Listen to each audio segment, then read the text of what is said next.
मेरा नाम है नमिता अनुराग। कहानियां सुनाती हूँ। आपकी जिंदगी के आसपास बिखरी कहीं अनकही बातों को मैं अपनी कहानियों में पिरोती हूँ और फिर आपको सुनाती हूँ अपनी ही आवाज में। आज होली के अवसर पर एक ऐसी ही कहानी लेकर आई हूँ। नाम है वो पहला फागुन। आइए सुनते हैं। रुक्मिणी देवी बालकनी में बैठी थी। शाम का धुंधलका जब छाने लगा तो चपरासी सीताराम ने आकर पूछा भी था, बत्ती जला दूं मेम साहब? नहीं, रहने दो, कुछ अनमनेपन से कहा उन्होंने। अंधेरे में ही बैठे रहना अच्छा लग रहा था उन्हें। 2 दिन बाद होली थी। नीचे सड़क पर बच्चों का होली वाला शोरगुल सुनाई दे रहा था। किसी किसी पर पानी से भरे गुब्बारे फेंकने का शोर भी आ रहा था। कभी कभी किसी बुजुर्ग के बच्चों को डांटने की आवाज भी आ जाती थी। पतिदेव की यादों से आंखों को गीला होने से बचाने के लिए वह अधिकतर किताबों या पत्र पत्रिकाओं में ही व्यस्त रखने लगी थी खुद को। खासकर फेसबुक पर तो वह अक्सर किस्से कहानियां आदि पढ़ा करती थी।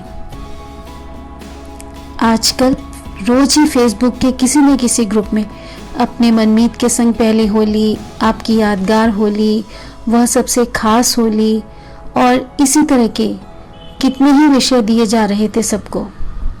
कईयों ने तो अपनी बहुत सुंदर सुंदर रचनाएं भेजी भी थी।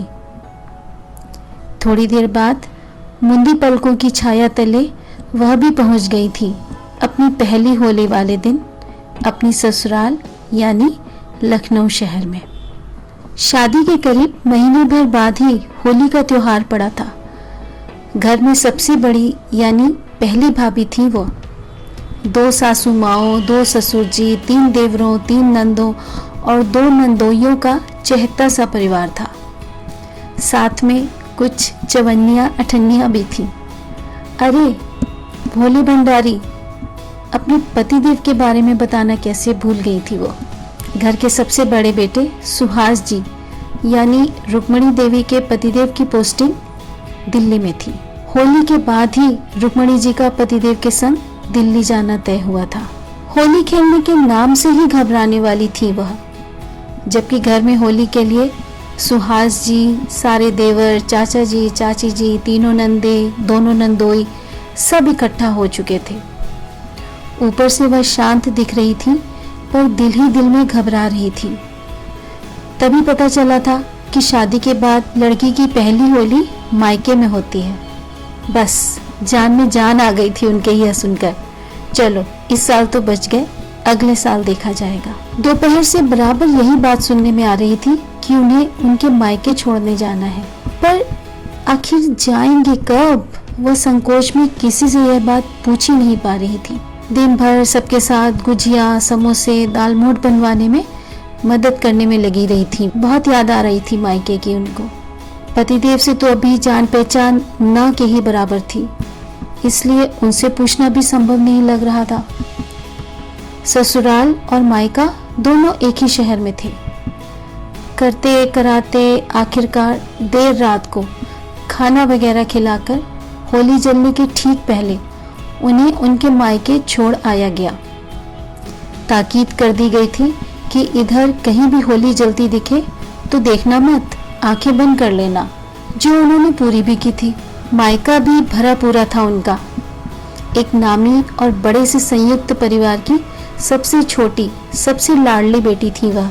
होली वाले दिन सुबह नाश्ते के बाद से ही उनके घर की बड़ी सी छत पर भाइयों, भाभियों, जीजी, जीजा संग खूब मजे हो रहे थे। वह गपागप गुजियाएं खाने में मगन थी कि तभी एक अजूबी घटना घट गई थी।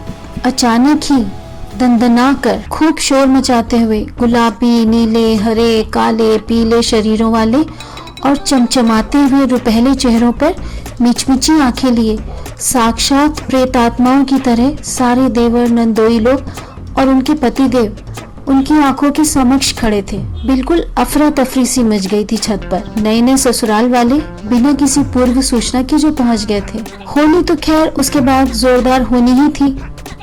वो तो डर के मारे चुपचाप एक जगह पर ही सिर झुकाकर खड़ी हो गई थी। अब उनके ऊपर किसने कितने बाल्टी पानी डाला पता नहीं। इसके बाद मम्मी, ताई जी, बुआ सब रसोई में जुट गए थे और भैया, भाभी, जिज्जी, रामचक सब लोग खाना नाश्ता छत पर पहुंचाने में, सबकी खातिरदारी करने में व्यस्त थे। रुक्मणी जी को तो कुछ समझ में ही नहीं आ रहा था। सबके रंगे पुते भूतों जैसे चेहरे देखकर हंसी छूट रही थी उनकी। वह बिल्कुल दूर एक कोने में जाकर धूप में खड़ी होकर कपड़े सुखाने लगी थी। छत के बीच के हिस्से में सारे लोग चाय नाश्ते में मगन थे। तभी पतिदेव ने धीरे से उनके पास आकर उनके माथे पर गुलाल लगाया। उन्हीं गुलाल भरे हाथों से जरा सा उनके दोनों गालों पर छू भर दिया था। मुस्कुराकर उनको हैप्पी होली कहा था। जब तक वह कुछ समझ पाती, वह वापस जाकर अपनी टोली में मिल गए थे और वह दुविधा में ही खड़ी रह गई थी। पर बस पहले फागुन के उस एक स्पर्श से ही उन दोनों के सपनों का आसमान सतरंगी हो उठा था। भूतों की उस टोली ने उन्हें नहाने भी नहीं जाने दिया था। खा पी कर मौज मस्ती कर उन्हें फिर से हाईजैक कर लिया गया था। बस मम्मी ने जल्दी से उनके गीले कपड़े बदलवाकर साफ साड़ी पहना दी थी। बाकी उसी हालत में ही उनके चारों तरफ वाई कैटेगरी की सिक्योरिटी में उन्हें वापस ससुराल ले आया गया था। वहां पहुंचकर चाचा जी, चाची जी गारा उन्हें पता चला था कि ससुराल में उनके बिना किसी का दिल नहीं लग रहा था, इसलिए सब उन्हें लेने पहुंच गए थे। खैर, अब ससुराल के लॉन में फिर से होली खेली गई। बड़ी नंद तो इस बीच नहाकर भी आ चुकी थी, पर उन्हें फिर से रंगीन पानी की बाल्टियों से नहलाया गया। बच्चों का राउंड खत्म होते न होते बड़े लोग भी ज्वाइन कर चुके थे। पापा जी, चाचा जी, अम्मा जी, चाची जी सब बाहर आ चुके थे। सब बड़ों की होली शुरू हो गई थी। अम्मा जी और चाची जी छुपकर छत पर पहुंच गई थी और उन्होंने छत का दरवाजा अंदर से बंद कर लिया था। फिर वहां हौद में लड़कों का बनाया हुआ रंगीन पानी, जो अब तक धूप में गुनगुना हो चुका था, उसे बाल्टियों से उड़ेल उड़ेल कर सबको ऊपर से खूब भिगोया था। गुनगुने पानी के हल्के से रंगों की इस शालीन और दूर से खेली जाने वाली होली में सबके स्नेह और प्यार ने उनके अंतर मन तक को अपने पक्के रंगों से पूरी तरह से सराबोर कर दिया था। कुछ पसंदीदा स्मृतियां ठुमकते ठुमकाते और भी बाद के वर्षों की होली में सेंध लगा गई थी। हर होली के पहले से ही सुनाई देने वाली उनके पतिदेव की आवाज ऐसा लगा एक बार फिर उनके कानों में गूंज गई। रुक्मणी, रुक्मणी, कहाँ हो? मेरे होली के कपड़े निकाल दो। पतिदेव उन्हें ढूंढते हुए शोर मचाते थे। क्या करेंगे आप होली के कपड़ों का? रंग तो खेलते नहीं है बिल्कुल। वह रसोई से ही चिल्लाकर जवाब देती थी। अरे पता थोड़ी ही चलता है कब कोई जबरदस्ती रंग डाल दे, वो समझाने वाले अंदाज में कहते थे। ओफो, सुनिए, अब कहाँ ढूंढूंगी मैं इस समय? इतने सारे पुराने कपड़े तो हैं आपके पास, कोई भी पहन लीजिए ना उन्हीं में से। नहीं नहीं, तुम वही निकलवा दो ना। वो भी बच्चों से जिद करने लगते। हार कर, कभी मैदा सने हाथ रोककर, कभी गुजियां तलते हुए कलछी रखकर रुक्मणी जी को उनके पुराने होली के कपड़े निकालने ही पड़ते। पतिदेव भी भारी भरकम बेड का मोटा गद्दा हटाकर उनकी मदद करते। फिर दोनों मिलकर पेट के अंदर रखे हुए सूटकेस से जतन से सहेजे हुए कपड़े निकालते। हर वर्ष बस इसी दिन ये कपड़े पहने जाते और फिर बिना गंदे हुए फिर से धोए जाते और फिर सहेज कर पैक कर दिए जाते अगली होली पर पहनने के लिए।